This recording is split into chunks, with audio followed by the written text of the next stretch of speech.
What's up guys, it's Drac, and it's new Rival Blaster time. Rival's not dead. I don't think Rival was ever dead. Rival is frankly one of the best performing parts of the Hasbro Nerf ecosystem at this point. It's consistent, it sits on the shelf, it tends to do pretty well, and this one is very fairly priced for what it is. So this is a Springer pseudo primary, comes with a 10-round magazine, no additional batteries required, and comes in at 20 bucks. So like, if you consider it a little bit more than a pistol and Rival to be a premium line in the Hasbro lineup, that's pretty solid. That's not a bad buy. Unusual to see such a fine value proposition, especially at MSRP. Pick this one up at Walmart, and that means that, you know, it'll go on sale eventually too. I think if you get this any less than 20 bucks, you're doing pretty good. Now, I don't know why they're advertising a antique cell phone on the back here, but you've got, you know, an idea of a cell phone, some Converse, headphones, and then Rival. So this is, you know, like the teenage kind of pitch, ages 14 and up still. Two ways to load over here. You've got magazine fed and breech load. A lot of Rival blasters, pretty much anything that was ever magazine fed and had an open top compartment was breech loading. That said, it's nice that they're encouraging it. Hopefully it's got like the kind of ease of loading lips, and it looks like it does. It's even got kind of a sort of bevel there for quick loading. I wonder if that means you'll be able to load the magazine through the top if you choose to, instead of swap magazines, kind of like top off as you go. I think that would be ideal for an HVZ blaster, and also like a lot of the super stock category type stuff. Without any more talking about it, what does 20 bucks get you? Let's get it out of the package. Time Warped Unboxing brought to you by the Drac Snips, available at foamproshop.com. All jokes aside, unboxed pretty easy. This is a nice magazine. It's the new style of Rival magazines, not completely compatible, but mostly compatible. You've got the mag release, one side for right-handers realistically only. That's strange. I want to wrap my thumb around, I guess I can wrap my middle finger around to engage it.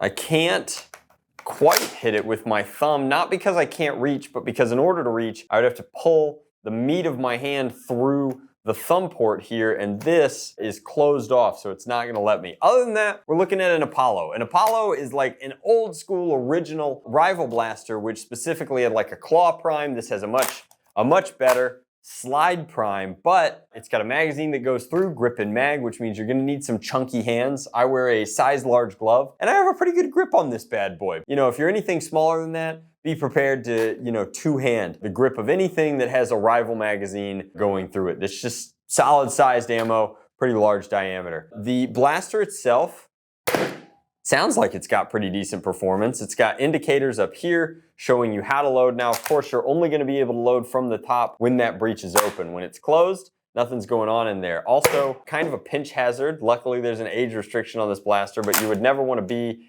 in there when it closed. There's no safety to stop that. So just be aware. Sometimes, you know, the safety's getting the, ooh, did I jam the blaster? That shouldn't have been that easy to do. I have jammed the blaster by getting a ball stuck in there, which is a perfect time to check this out. So this is the D prime lock. Hopefully by depressing this, I can push this down. If a kid ever comes up to you at a blaster war and is like, I broke it, half the time you just have to depress the lock and then force the slip in the slide. Although this one is giving me some pause now. And it's harder because Jinx is also giving me some pause. All four of them, right, Jinxie? And that makes it harder to get a grip. There we go. All the way back, like I said, slip the differential, pop that down, clear the jam, put it back in, show Jinx, let her inspect it, closed, fired. See, nothing to it. Let's get Jinx down. Come on. Good Jinxie. We also have Jinx stickers at foamproshop.com. All your modding needs met over there on the old web store. Need to figure out how to link it to YouTube. Haven't done that yet. Blaster has more pick rail than it could ever possibly need for various accessories. It's got one on either side here, one on the bottom, and then one up top. That's faux pick tinny, not like real pick tinny. It's the Rival pick tinny. Just keep that in mind. It'll fit most of your airsoft generic stuff off of Amazon, but it'll always be a little loose, a little wobbly. It was designed with a different mil spec in mind. Now, over here, you've got a bandolier attachment point. One there, you could low-key use this like plastic sight thing here. Blaster does appear to have a rubber hop-up tab, and it's got not an end strike, but some sort of Rival muzzle lock on it. No stock attachment point to speak of, and this is super flat. So you're not gonna wanna shoulder this one. mostly because it's so small that you'll be very, very tight against your body, and also because I don't think that's gonna improve your aim necessarily. This is really designed to play like a pistol. Now, this is your safety lock. Ergonomically looks really good. Like, click forward is no-go, back is go. And I think, you know, very easy to operate. Sometimes these are pretty stiff, but I can operate this one finger, no muss, no fuss. Let's put it over the chronograph, see what kind of numbers it delivers. Let's put one over.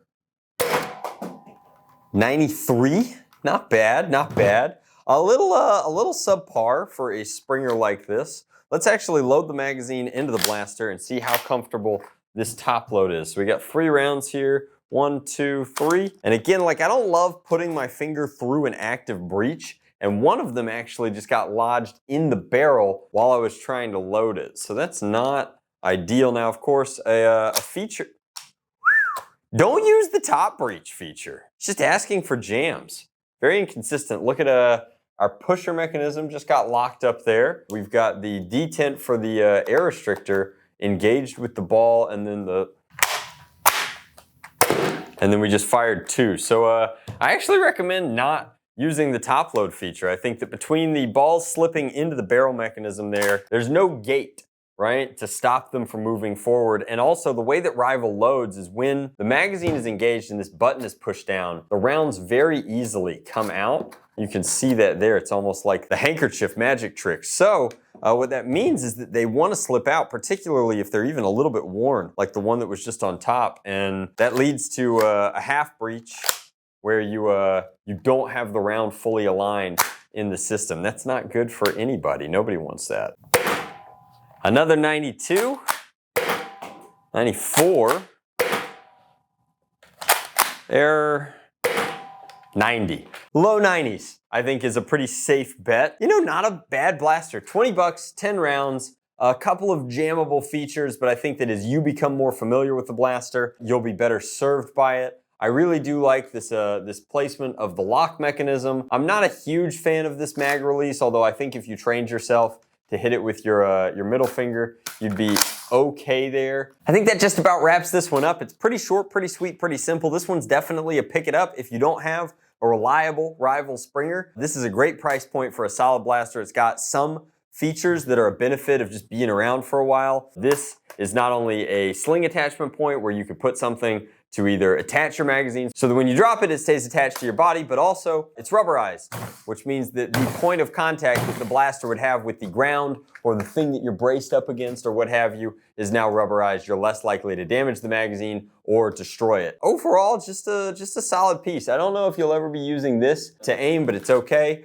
Per usual, the Hasbro Special paint on one side of the blaster, cost savings on the other. Then you've got a lot of industrial design and kind of like aesthetic features here by virtue of molding. Every color is a different piece. A lot of love went into that, I'm sure, but it gives it a really consistent design across the entirety of the blaster. These arrow points are both very distinctively like current gen Nerf design, and also they kind of tell you what to do, right? Like put ball in hole. I still think that you should use the magazine, but hey, you've got the skeletonized break in the grip. I'm not sure if that's a feature or a flaw. It depends on kind of if you're gonna pinch yourself when you insert the magazine. But overall, I do think that this one gets a thumbs up from the channel. I think it's a solid pickup. You can pick yours up at walmart.com. I'll throw a link in the description box down below. But that is the Rival Mirage. Proves that Rival's not dead, and it's nice to have a solid, affordable entry into the category. Well done, Hasbro. In other news, the Endwar website is up. Make sure you check that out. Still have various guests and sponsors coming in. No spots left for the VIP sponsor on the bandana, but we would still love to have you on the banner, on the t-shirt,